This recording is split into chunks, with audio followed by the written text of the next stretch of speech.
Awesome, awesome. Thank you guys so much for being here. Welcome. My name is Tara Peterson. I'm the CEO of the YWCA Glendale in Pasadena, and it's truly an honor to be part of today's event as we wrap up Domestic Violence Awareness Month.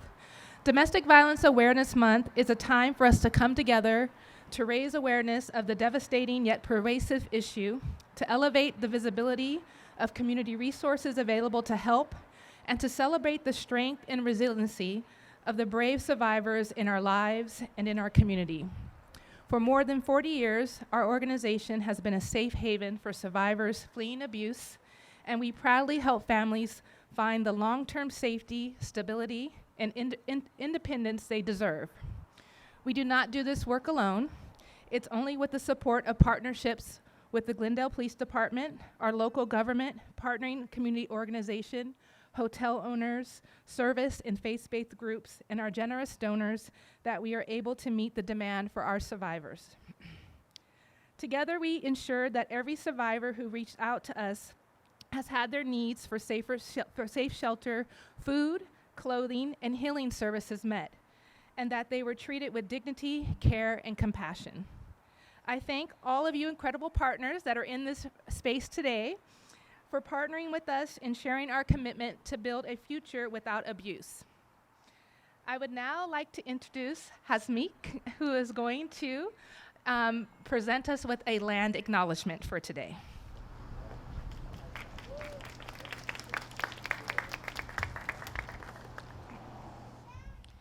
We do this work together, and we do it with the reverence and appreciation of those who have come before us and for the custodians of the land upon which we do this work. Today, we open this event acknowledging the Tongva, Kizh, and Chumash peoples as the traditional land caretakers of the Los Angeles Basin and the Southern Channel Islands. We acknowledge people's resistance against displacement and erasure. We honor Indigenous ancestors and welcome present relatives and relations. And we commit to caring for these lands for the next generations. We invite you to think of a past, present, or future relative or relation you want to honor and invite to our shared space today. Thank you.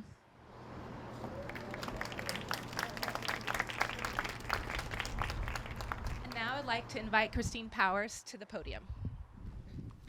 Good evening, everyone. My name is Christine Powers. I have had the privilege of staffing the Glendale's Commission on the Status of Women for over 10 years. Thank you all so much for joining us here this evening on the front steps of Glendale City Hall as we come together to raise awareness, celebrate survivors, and honor the men committed to ending domestic violence in our community. Before we move on, I would just like to acknowledge a few people who are joining us here today, some of whom you will hear from. We have with us Senator Anthony Portantino, Mayor Artie Kasakian, Council Members Ara Najarian, Council Member Paula Devine, and Council Member Ellen Asaturian. Thank you so much for joining us. We also have with us City Manager Rubik Galanyan and our interim Chief of Police, Andrew Jenks. And at this time, I'd like to invite Mayor Artie Kasakian up to give his remarks. Thank you. All right, well, good evening, everyone, and welcome to Glendale City Hall. I'd like to, first of all, thank the YWCA of Glendale and Pasadena, who in partnership with the City of Glendale's Commission on the Status of Women organized tonight's event. And thank you all for the work that you're doing year after year to raise awareness about domestic violence. I'm so glad to see such great attendance at this important event. Thank you for all being here.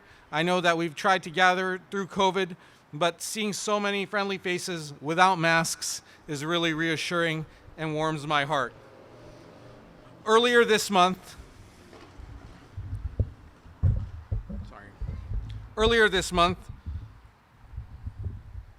there we go, all right. Earlier this month, as Mayor of Glendale and with the support of the entire Glendale City Council, we issued a proclamation that recognized the month of October as Domestic Violence Awareness Month here in Glendale. It demonstrates the city's ongoing commitment to educate the citizens of our city to learn more about preventing domestic violence and providing critical advocacy, services, and assistance to victims. Almost 3 years ago, scientists across the world worked around the clock to find, develop, and supply vaccine in an attempt to halt a devastating pandemic that took over all of our lives. For many women, this pandemic only intensified a plague far worse than COVID, one that has stood the passage of centuries and unfortunately is ongoing. Domestic violence is that plague upon all of our communities and does not discriminate against race, against age, or against class. And it is only with the combined efforts of our community partners, such as those who organize this event and our Glendale Police Department, that we can work to combat and hopefully one day rid ourselves of this devastating plague. It is our hope that by working together, we are able to serve our residents when they face this type of violence. And through awareness, recognition, listening to the testimonials of survivors, discussion, just speaking among friends about issues that we and others may have considered at one time taboo or inappropriate, we, more men, women, and children, will be able to step forward and end domestic violence. This gathering here tonight shows victims of domestic violence that they are not alone. Together, and only together, can we break the cycle and end domestic violence. Thank you, and God bless you all. Thank you, Christine, and thank you, Y, and thank you, the Commission, for inviting me tonight. I apologize I don't have a suit and tie on, but all my purple ties are in Sacramento, and this is the only shirt I had with purple in it, so I wore a T-shirt. Thank you, Mayor, for your great words. You know, I'm a dad. I'm a man, but I'm the father of 2 daughters, and I learn from them every day. I worry about them every night, and I think about them constantly. The world is complicated, it's difficult, and, you know, being a dad gives me something to think about, gives me something to learn about. I'm also the child of a family that had domestic abuse a generation back, and I learned those stories, and I appreciate the victims, and I appreciate what my family members had to go through during their struggles. And so there's much we can learn when we take the time to learn about it, and there's much we can appreciate. And I want to congratulate the 2 gentlemen that we're celebrating tonight. So let's give them a big round of applause. And I want to appreciate the women that have brought us all here today to learn more. So let's give them a big round of applause. And Angela, I'm looking forward to hearing from our speaker and the poet that we're going to hear tonight, so we can learn more. During the pandemic, early on in the pandemic, I brought some marriage and family therapists together, and we held a town hall. And again, things that I hadn't thought about, questions that came in from the women on the line. I'm locked in a room with my abuser. I share custody of our child, and my ex-husband is not helping as we deal with the transition and sharing custody. Those are real issues. Those were real things that I don't think anyone thought about when we automatically went to lockdown for a public health crisis, which was appropriate. And so, you know, my heart broke that day listening to those stories. And I was pleased that we had mental health professionals, behavioral health professionals, counselors offer advice and guidance. And so tonight we celebrate as we come out of the pandemic, as the mayor said, but we also appreciate and we also speak out and say, you know what, we have to do more. And part of it is sharing our stories and sharing the perspective. And so I thank the women in my family who trusted me with their story, so I could grow up and be more sensitive to those issues. And God knows I love my daughters and I worry about them every day. So thank you, Tara, and thank you, everybody, for bringing me out tonight and letting me share a little bit tonight. And thank you to the honorees. Thank you, Christine. And I want to congratulate both of the honorees this evening for their remarkable work on this important issue. Assemblymember Laura Friedman sends her very best wishes and her congratulations. She can't be here this evening. So in her place, I will say that we are certainly living through historic times. We've come through a global pandemic. We are facing a crisis of domestic violence in our country and overseas as well. And we're dealing with the crisis in the climate. And with all of these crises on our plates and all of the challenges that we're facing, now is the moment to raise up the people who are doing the incredible work of helping to heal those who are broken, helping to tend to those who are harmed. And to the men who are being honored this evening, I just want to say thank you so much. I'm also a parent of 2 daughters, and I'm very proud to say congratulations and thank you to your work. And to Tara and to your entire team, congratulations and thank you. We'll always be standing with you. Good night. Before we move on with our program, I just want to say this is one of District Director Lal's last events. She will be joining here in Glendale. She is going to be moving with her family across the country. Sarojini has been a member of the Commission on the Status of Women. She served on our GWP Commission. So in addition to her professional work that she does here, she is a member of this community, a very dedicated member. We will miss you. Thank you for everything you've done for us. And with that, I'd like to invite Chair of the Commission on the Status of Women, Diane Lambalot, to close out our welcoming remarks. Thank you. Good evening. My name is Diane Lambalot, and I'm the chair of the City of Glendale's Commission on the Status of Women. Thank you all for joining us today. I want to take a moment to acknowledge my fellow commissioners on the Commission of the Status of Women and thank them for serving the women and girls of our community. We have Commissioner Seta Kajayan here. Also on the commission are Commissioner Armane Perian, Susan Brasilian, Sona Tatians, and student commissioners Emma Gonzalez and Greer Roth. We thank the Council for recognizing October as Domestic Violence Awareness Month and applaud their commitment to providing education and awareness on this very important issue that affects so many families. And thank you for lighting City Hall in purple throughout October in recognition of Domestic Violence Awareness Month. And we are so appreciative of the YWCA board and Tara and staff for their commitment and all that they do to help eliminate violence in our community.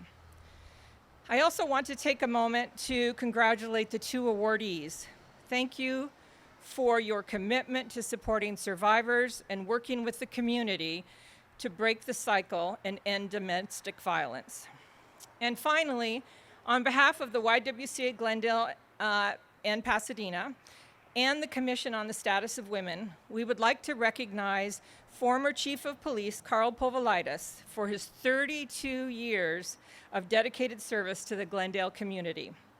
He has always supported the missions of both the YWCA and the Commission and has been steadfast in his dedication towards the elimination of violence against women and girls in our community. There is a plaque for him, and he'll be receiving it soon. Thank you all for being here this evening as we stand together against domestic violence.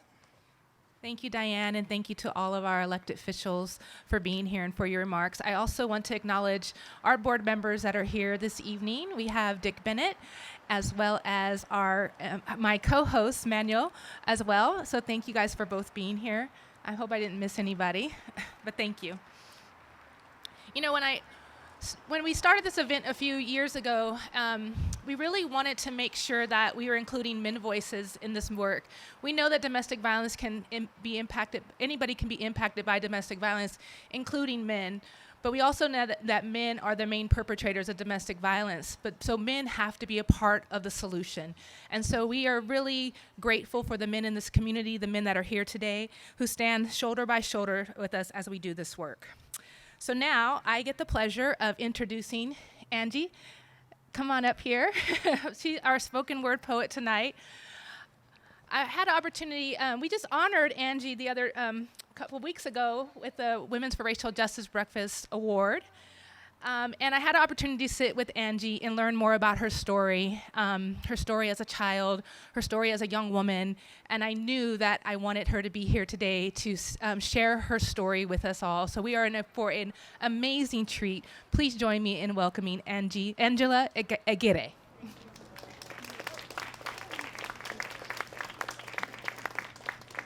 Thank you so much to the YWCA and especially Tara for allowing me to be here to share some really personal poems tonight. I'm honored to be here to represent the victims who are still suffering. A few years ago, I was asked to share for Domestic Violence Awareness Month for East LA Women's Center, East LA Women's Shelter. And I attempted to read the poem I'm about to read right now, but it was overwhelming and it felt too vulnerable. And I don't know about you, but I'm comfortable being strong in front of the mic. I'm comfortable being empowering. I'm comfortable giving you inspiration, but when it comes to being vulnerable, it's pretty scary. So bear with me. I'm gonna fight my way through this poem. I'm gonna share 2 poems with you. They're both letters to myself. Thank you for listening. A letter to myself at 14. Dear Angela, I know how small the world seems. I know it feels like this is all there is, like there is nothing more important than this moment, but I have to warn you, you are not really living. Living and existing are 2 different things. This is not love. I know you are longing for someone to hold on to. I know that you were never taught that love is not supposed to hurt. I promise you are too young to know the difference, but this is not love. It is insanity. He does not love you. He is sick and twisted, and because he was born with no life in his chest, he will try to take yours from you. Pay attention. The first time he gives you a glimpse of his demon, it will be on the phone. He will be upset with you for going to a party without asking him first, so you will apologize. You like him, so you will mistake this for affection. You are so young, you will accept it, welcome it even. You will think this is the way a boy asks you to belong to him, but you will be wrong. He is not asking. This is not the beginning, it is the end. This is a warning sign, a red flag, a fluorescent blinking light begging you to stop and turn back now. You are not a possession, not a thing to be owned. You belong to no one, not even yourself yet. You are only 14. Dear Angela, you cannot give away something you have not yet grown into. The first time he hits you, you will think you deserved it. You will have spent so much time isolated that normal will be relative. Logic will no longer live here. He will give you rules. No more church, no more friends, no talking back, no cussing. Last and most important, you are never to speak to another man, not even to say thank you in a restaurant. The last one will be the hardest to follow. You will blame your parents for this, for drilling manners into your habits. They taught you to be polite, to always say thank you, not knowing the consequences this would one day have on their daughter's lower back in the form of a rug burn. You will keep your mouth shut. Continue living 2 lives, checking in every 2 hours, but only from your house phone because cell phones move way too easy. One day you will accidentally forget to wear a shorts underneath your skirt. This will cause him to bruise your face for the very first time. By then, you will be very good at hiding bruises and bite marks on arms and thighs and wrists, but there is no wearable garment that can cover a purple jaw. No believable excuse readily available for the cut beneath your eye. I fell can only work so many times. How often can one person fall? No one is that clumsy, not even you. You will hate him for making it public, for exposing you, pathetic, for making you wear your weakness across your face, for showing the world you have no backbone. You will feel helpless, like a sailboat in a hurricane. Do not let him do this to you. You were born a lion. Do not let him make a mouse of you. Do not let him rob you of your God. If you let him, he will take away your shine, and it will take you years to get it back. And even when you do, it will not be the same. It will be dimmer. It will flicker and on and off sometimes. Hold tight to who you are. Do not let him shame you of your art. Do not make yourself smaller to fit into his world. His world is not somewhere you want to be. It is cold there, lonely and scary. It is dangerous at night. Everyone is afraid all the time, and the women there are not allowed to make any noise. They think this is the way love is supposed to feel, but they are wrong. They don't know any better. I promise, love does not empty you. It does not make you contemplate suicide. It does not silence you or force you to push away the people that you love. It does not ask you to lie for them. It will not laugh at your dreams or tell you that you are not going to college. It will not rip up your sample applications or your nephew's baby pictures.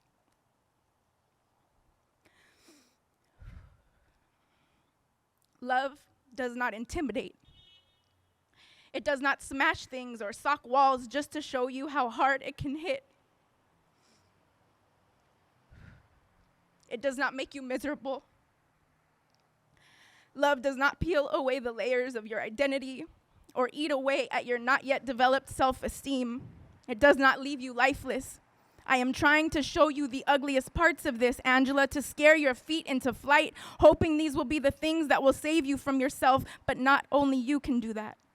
Only you can take back the things he took from you by not giving them to him in the first place, but I already know that you won't. This letter is 20 years too late. You are only 14 and so stubborn and want so badly to be loved that you will accept the first offer you get, no matter how hard it hits. I am sorry. You will spend 3 years as a prisoner of a war you never meant to fight. 3 years wishing you were not so pathetic. 3 years in preparation, experiencing over and over again exactly what love is not, so that when it finally shows up, ready and willing, like a brand new beginning, you will recognize it for the victory that it is. Thank you.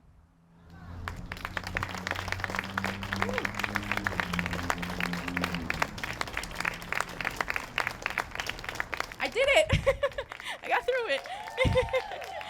Ooh, that was scary. But I look at those moments like challenges, like I didn't rise to the occasion last time, and so I felt like I got a second chance, and I wanted to let myself get that growth.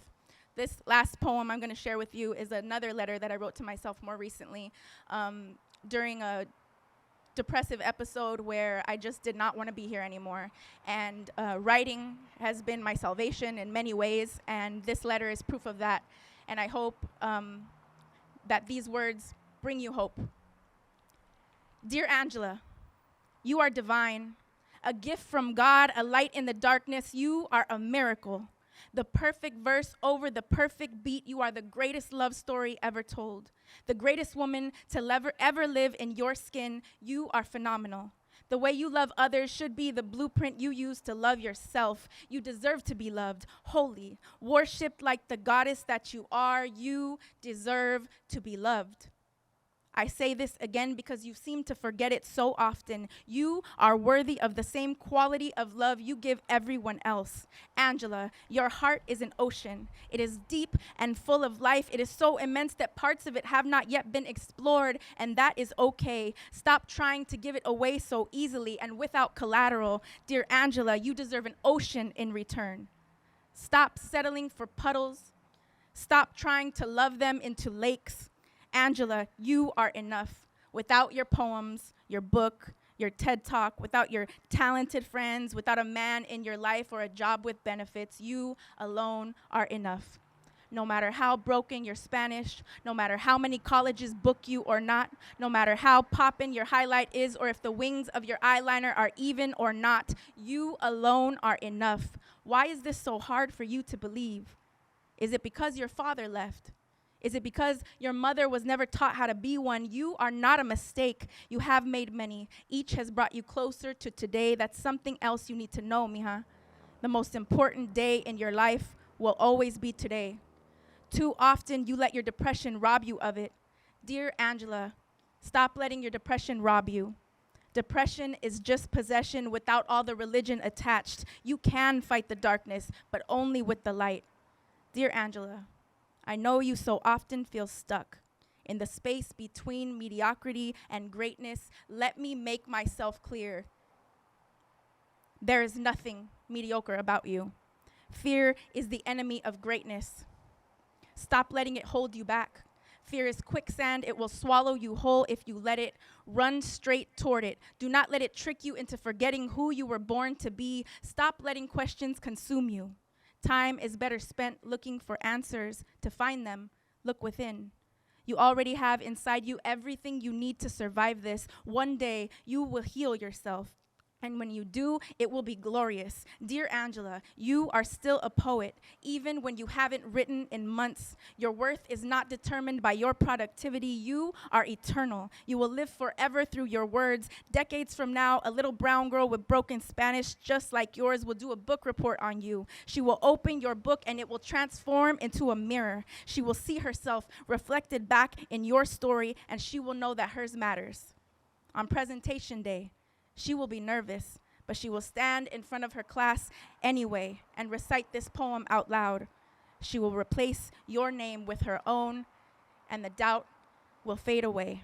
The little brown girl will know in that moment that she is unstoppable. Dear Angela, your work is important. Your life is important. And I know you don't believe that right now, but if you just fight the darkness a little longer, I promise you will find the light again.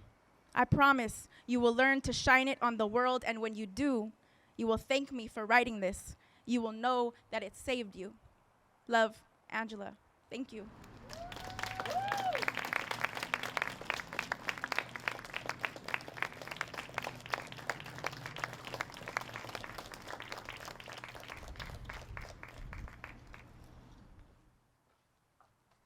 Please, let's give Angie another round of applause. Thank you, Angie, for sharing your story, for touching our hearts, for helping us center survivors in this space.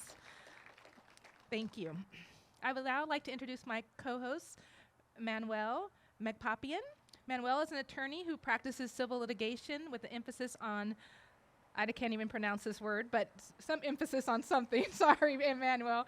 But more importantly, in addition to being an attorney, Manuel is also a board member of the YWCA Glendale in Pasadena. He's been on the board of directors since 2021. He is an 11-year resident of the City of Glendale, and he is a member of various organizations such as the Armenian National Committee of America, the Southern California Armenian Democrats, Glendale Parks and Open Space Foundation, among others. He is dedicated to making his community and his environment a better place. Please join me in welcoming my co-host, Manuel. Thank you so much, Tara. And the word you're looking for is actually subrogation. Let's give Tara a round of applause, please, for all her hard work today.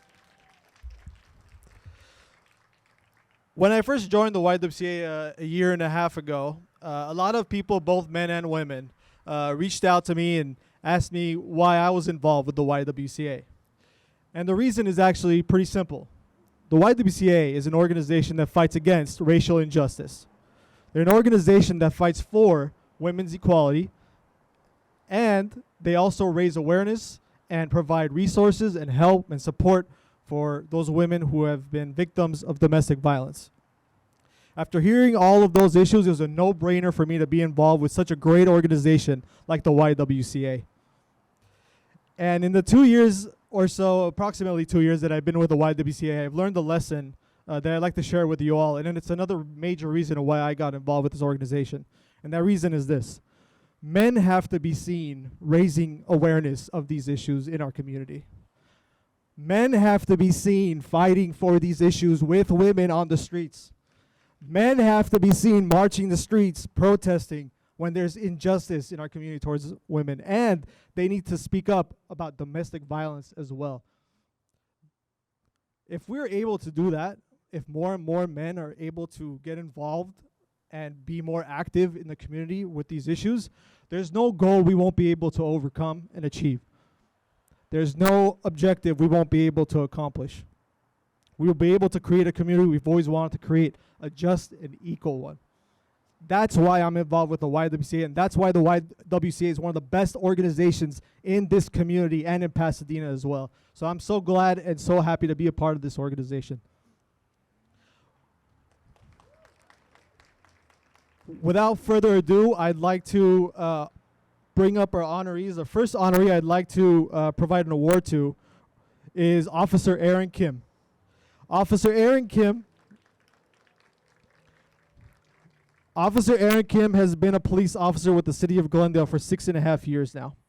Prior to joining the law enforcement, Aaron graduated from the UC Riverside with a bachelor's degree in political science. Aaron, in a short time with the department, has already contributed to many specialized details, Majority of Aaron's experience as a police officer has been working in patrol, but he was also an invaluable member of the department's defensive tactics cadre. Aaron is known among his coworkers for his sense of humor, wisdom, and sincerity. While assigned to patrol, Aaron obtained his emergency medical technician certification and his master's degree in public administration from CSUN. Due to his work ethic and values, Aaron has mentored many new officers. Aaron is also a valuable member of GPD's Explorers program. As an advisor to the program, Aaron guides young men and women and helps them prepare for challenges that lie ahead. In July of 2021, Aaron was selected to join the Community Outreach Resources and Engagement Bureau. With this bureau, Aaron was assigned to as the department's homeless liaison officer. Aaron has been tremendous in expanding the bureau's abilities to help the homeless population and has sheltered and housed over 20 individuals and their families. Aaron's passion and desire to help others in need is easily one of the best character traits he possesses, and he has been a great asset to the homeless population in the city of Glendale. Thanks to Officer Aaron Kim and his partners in the Glendale Police Department, will continue to thrive and adapt to successfully solve the challenging problems of today and the future. Please join me in welcoming Officer Aaron Kim to the podium.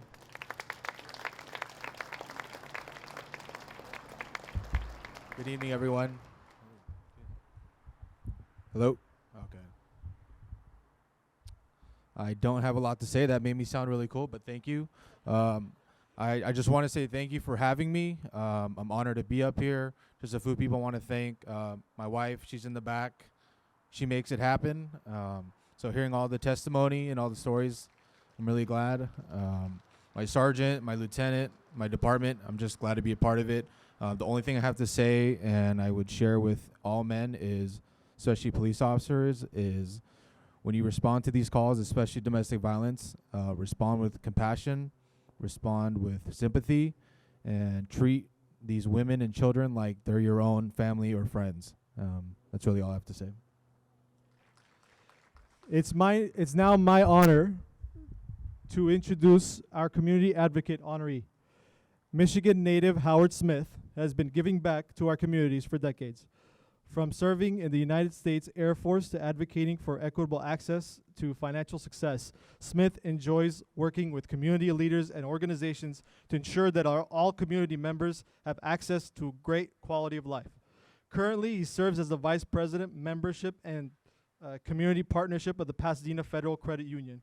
He has earned the Bachelor of Science degree in Business and Management and graduated summa cum laude. His career in the financial services industry spans 25 years, including having experience with investments, commercial banking, government intelligence, and credit unions. He is dedicated to providing financial education and advocacy of credit union members in our communities. He is a long-standing supporter of the work that the YWCA Glendale Pasadena carries on and supports our program's survivors. Ladies and gentlemen, Howard Smith.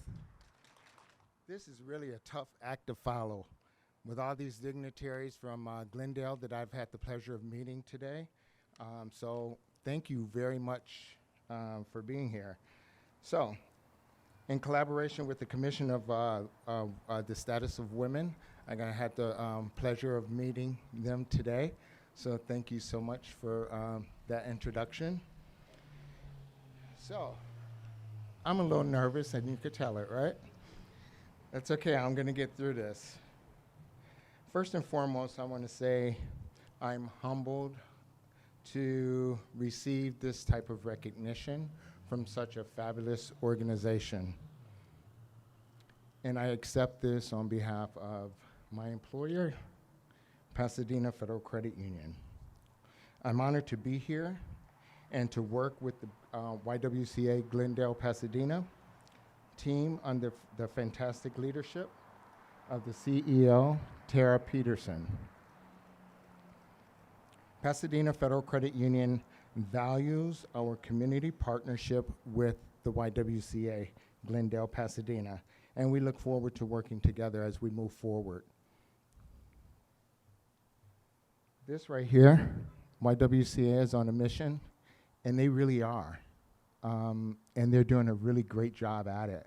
So Pasadena Federal Credit Union is really honored to play such a significant role with this partnership.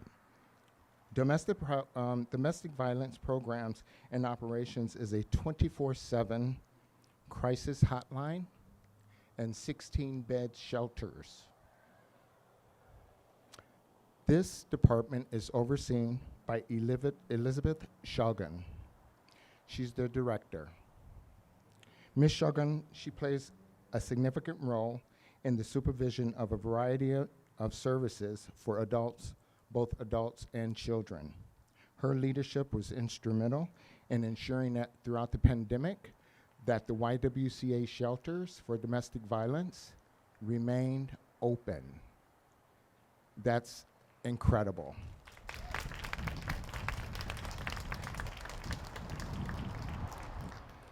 So I really stand on the shoulders of all the honorees before me, but most importantly, I would like to thank Ms. Shogun and the staff, Ariana, Cookie, Pam, and Nicole. Did I get it?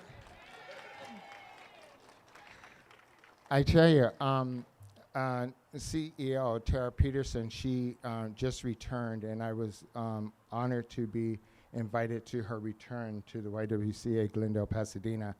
And these women really educated me more than anything on what they do for domestic violence. So with that being said, those ladies, those are not only the heroes of this particular part of the YWCA, but they're who make it run. So thank you so much. And I can't forget to give a big thank you to Pasadena Federal Credit Union, the leadership there, our board of directors, and my colleague. I have 6 colleagues that are here today as well. And we have, they stand here, and they also provide me with the strength and opportunity to be here today with you guys. We have Melinda. You can clap for her if you want. We have Wendy, Jen, Clarissa, Veronica, and Pat. So once again, thank you very much for this recognition. And on behalf of Pasadena Federal Credit Union, we will continue to support the YWCA Glendale Pasadena in their efforts to ensure that this is a safe and healthy community with the domestic violence program. And thank you for this great acknowledgement, Pasadena Federal Credit Union efforts to support the communities we serve. Thank you so much, and have a good evening. God bless. I would like to introduce now Elizabeth Shagan. Elizabeth oversees the YWCA Glendale Pasadena's Domestic Violence Community Resource Center, 24/7 crisis hotline, and its 16-bed emergency shelter. In this role, Elizabeth supervises all residential and non-residential case management, advocacy, therapeutic, and legal services for adults and children. Ladies and gentlemen, please welcome Elizabeth Shagan. Thank you. I feel special. Good evening, everyone.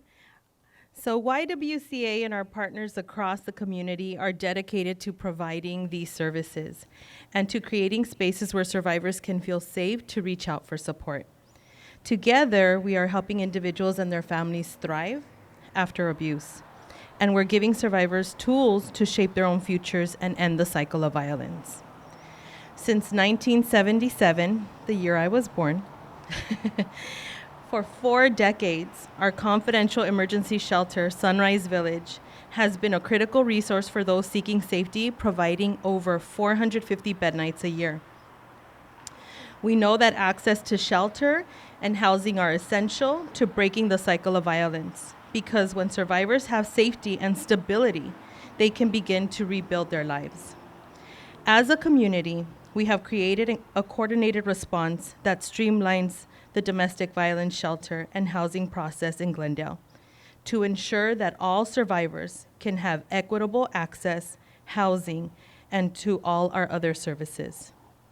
Thanks to these collaborative efforts and our wraparound supports, more than 90% of survivor families at Sunrise Village Emergency Shelter moved directly from our emergency shelter into safe housing. But the journey does not stop there. At YWCA, we continue to walk alongside families as they grow into new homes and new lives. Each year, more than 200 adults and children stay connected to a supportive community of staff and fellow survivors through our Domestic Violence Service Center. In this space, we have created a safe and secure environment where all of our community partners can join us in working closely with survivors, providing specialized support and services, including culturally specific co-advocacy. Through our prevention education program, also a collaborative effort, we are working upstream to change hearts and minds. Each year, we teach thousands of young people and adults about healthy relationships and consent so that one day no one will need our services. I believe the collective impact and importance of these programs is best reflected in the words of those we serve. So we would like to share a story from an amazing survivor served by our program.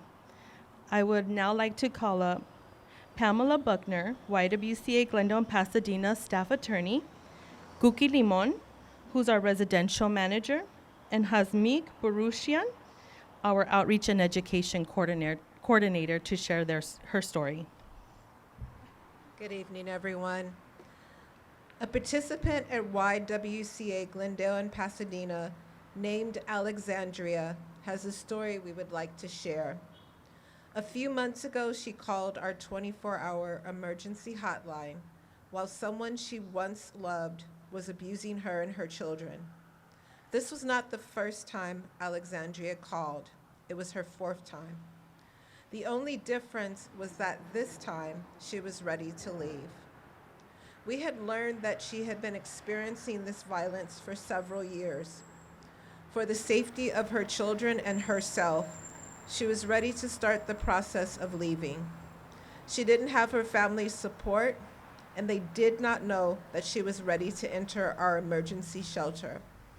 The only support she had was of the hotline advocate from YWCA Glendale and Pasadena, Sunrise Village Emergency Shelter. She shared that the abuse she experienced has left her scared of the outside world and people in general. She had bruises in places that were not visible to common eye. She had burn marks and blisters on her arms. She stated that on one occasion, while returning from a family event, her abuser pushed her out of a moving car. Her biggest fear is that one day her children will be taken away from her because she's not a U.S. citizen. As soon as she entered our emergency shelter, she was connected to a case manager, legal, clinical, and housing services. She would receive emotional encouragement by the advocate she saw every day. This helped her get stronger and ready to fight for her rights and to begin to leave the fear behind. Through our help, she was able to receive financial support for her children from the Department of Public and Social Services and obtain employment, which gave her the opportunity to go back to school, have financial stability, and receive child care for her children. Alexandria and her 2 sons were able to be placed in transitional housing, and with the support of our legal team, she obtained a 3-year restraining order that included full physical and legal custody. It is hard for her to believe that she was in a completely different situation a few months ago. Now, everything is different. She never imagined starting her own life free from the abuse and fear. Her goal is to obtain a U visa, work hard, and move into permanent housing to provide stability and safety for her and her children. Buenas noches. Una participante de YWCA Glendale y Pasadena, llamada Alejandra, tiene una historia que nos gustaría compartir con ustedes. Hace unos meses llamó a nuestra línea directa de emergencia cuando alguien a quien una vez amó abusaba de ella y de sus hijos. Esta no era la primera vez que Alejandra llamaba a la línea de emergencia. Esta era la cuarta vez. La única diferencia era que esta vez estaba lista para irse. Aprendimos que ella ha estado sufriendo violencia doméstica por varios años. Por su seguridad y la de sus hijos, ella estaba preparada para irse de su hogar. No contaba con el apoyo de su familia y ellos no sabían que ella estaba lista para irse a ingresar a nuestro refugio de emergencia. El único apoyo que ella tuvo fue del personal del refugio de emergencia de YWCA, Glendale y Pasadena. Compartió con nosotros el abuso que sufrió, la dejó asustada del mundo exterior y de la gente en general. Tenía moretones en lugares que no eran visibles al ojo común. Tenía marcas de quemaduras y ampollas en los brazos. Dijo que en una ocasión, mientras regresaban de un evento familiar, su abusador la empujó fuera del auto en movimiento. Su mayor temor es que algún día le quitaran a sus hijos porque no era ciudadana estadounidense. Tan pronto como ingresó a nuestro refugio de emergencia, la contactaron con una manejadora de casos. Los servicios empezaron: servicios legales, terapia y servicios de vivienda. Ella recibió el apoyo emocional del personal que veía día a día. Esto lo ayudó a fortalecerse y a estar lista para luchar por sus derechos y comenzar a dejar atrás el miedo. A través de nuestra ayuda, pudo recibir apoyo económico para sus hijos del Departamento de Servicios Públicos y Sociales y obtener un empleo que le dio la oportunidad de volver a la escuela, tener estabilidad financiera y recibir cuidado de niños para sus hijos. Alejandra y sus 2 hijos aseguraron una vivienda de transición y con el apoyo de nuestro equipo legal obtuvo una orden de restricción de 3 años que incluía la custodia física y legal completa de los 2 niños. Es difícil para ella creer que estaba en una situación completamente diferente hace unos meses. Ahora todo es diferente. Nunca imaginó comenzar su propia vida libre del abuso y el miedo. Su objetivo es obtener una visa U, trabajar duro y mudarse a una vivienda permanente para brindar estabilidad y seguridad para ella y sus hijos. Thank you. Body Irikun Alexandran, որը Glendale եւ Pasadena-ի YWCA անդամ է, ունի մի պատմություն, որը մենք կցանկանայինք կիսվել։ Մի քանի ամիս առաջ նա զանգահարեց մեր 24 ժամ շտաբ օգնության թեժ գծին եւ պատմեց, թե ում նախկինում սիրում էր կրկին բռնության էր ենթարկվել իրեն եւ իր երեխաներին։ Ալեքսանդրան առաջին անգամը չէր զանգահարում, նա արդեն զանգահարել էր 4 անգամ։ Միակ տարբերությունը այն էր, որ այս անգամ նա պատրաստ էր հեռանալ։ Տեղեկացանք, որ նա արդեն մի քանի տարի է, ինչ ենթարկվում էր բռնությանը։ Երեխաների եւ իր անվտանգության համար նա պատրաստ էր հեռանալ։ Նրա ընտանիքը չաջակցեց նրան եւ նույնիսկ չգիտեին, որ նա մնում էր մեր շտաբ օգնության ապաստարանում։ Նրա միակ աջակիցը YWCA Glendale եւ Pasadena Sunrise Village Emergency Shelter-ի թեժ գծի փաստաբանն էր։ Նա ասաց, որ իր կրած բռնությունները ստիպել են իրեն զգուշանալ արտաքին աշխարհից եւ ընդհանրապես մարդկանցից։ Նա կապտուկներ ուներ այնպիսի վայրերում, որոնք տեսանելի չէին արտաքինից։ Նրա ձեռքերին այրվածքների հետքեր եւ բշտիկներ կային։ Նա պատմում էր, որ մի անգամ, երբ դուրս էր գալիս ընտանեկան հավաքույթից, հալածողը իրեն ստիպում էր դուրս գալ շարժվող մեքենայից։ Նրա ամենամեծ անհանգստությունը այն էր, որ մի օր ԱՄՆ քաղաքացիություն չունենալու հետևանքով իր երեխաներին կվերցնեն իրենից։ Հենց նա մտավ մեր շտաբ օգնության ապաստարան։ Նա միացավ գործի մենեջերին, իրավաբանական, հոգեբանական եւ բնարականային ծառայություններին։ Նա հոգեբանական աջակցության էր ստանում փաստաբաններից, որոնց հանդիպում էին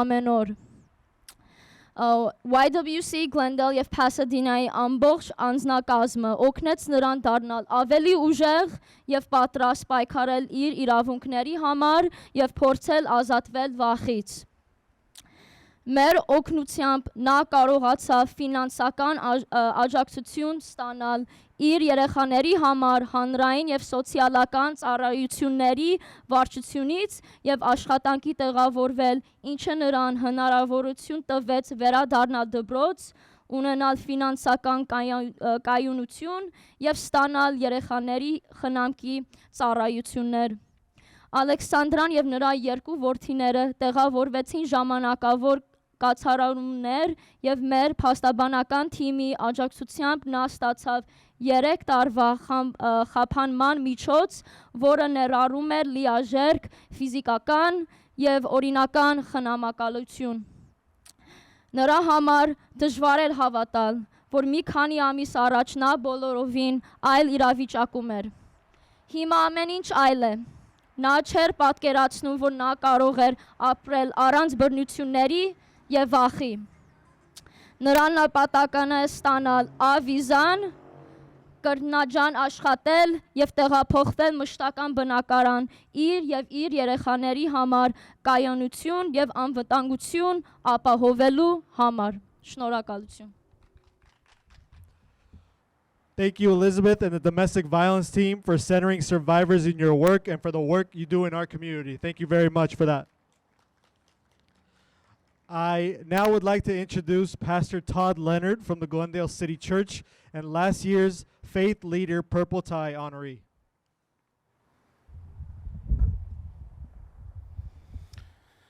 My life story happens between two generations.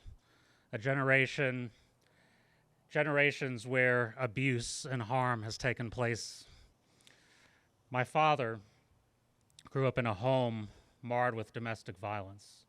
He saw his mother beaten and verbally abused extensively.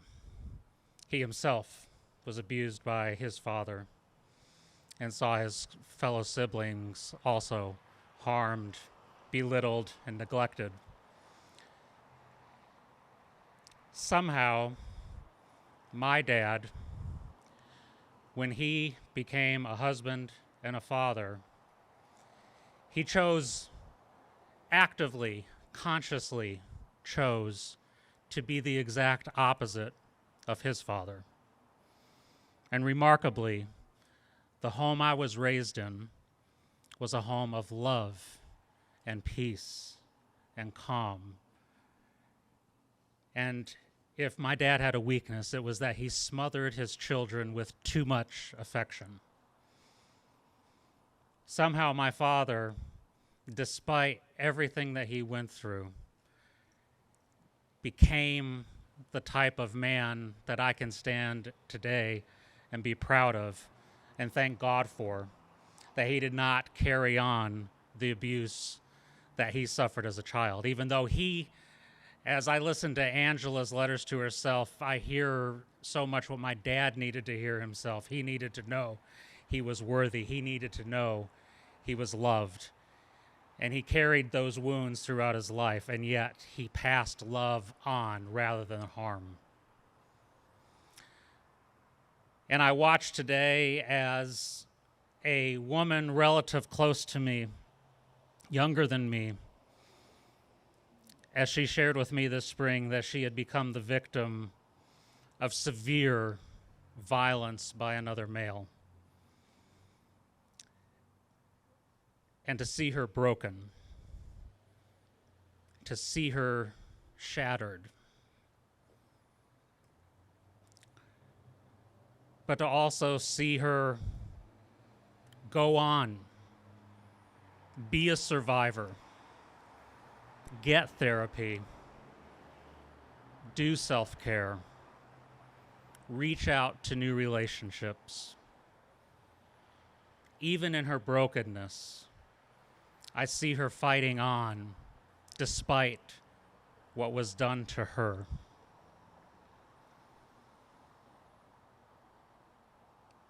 I know those stories are so common. So many families experience what my dad experienced. So many women have suffered what my female relative suffered this spring.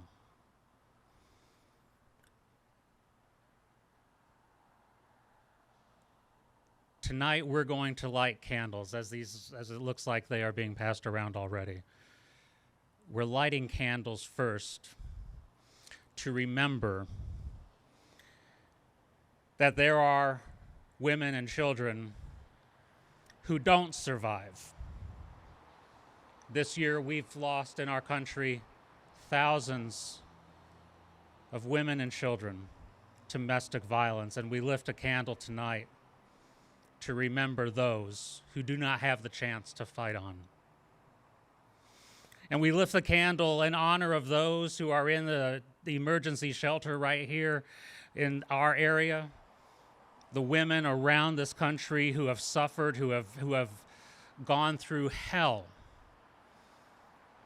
And in their brokenness, they seek to survive and carry on. We lift a light for them. And for our honorees tonight, and for every person here, man especially, but men and women who will take the stand to be a change agent and break the cycle, and will say, we will honor and lift up women. We will do everything we can to protect them and let them live out all that their God-given life has been made for. We lift a candle for those who continue the battle so that domestic violence will finally end. Let us take in this next few moments of silence, let us remember these people and rededicate ourselves to the work of ending domestic violence.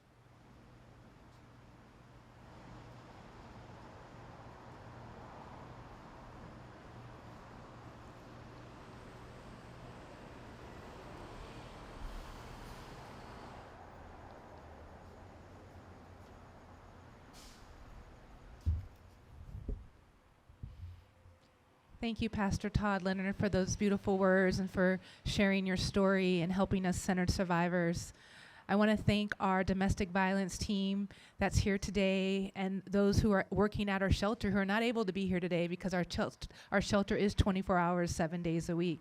Thank you to Angela Aguirre for sharing your story. Thank you, Manuel, for standing shoulder by shoulder with us.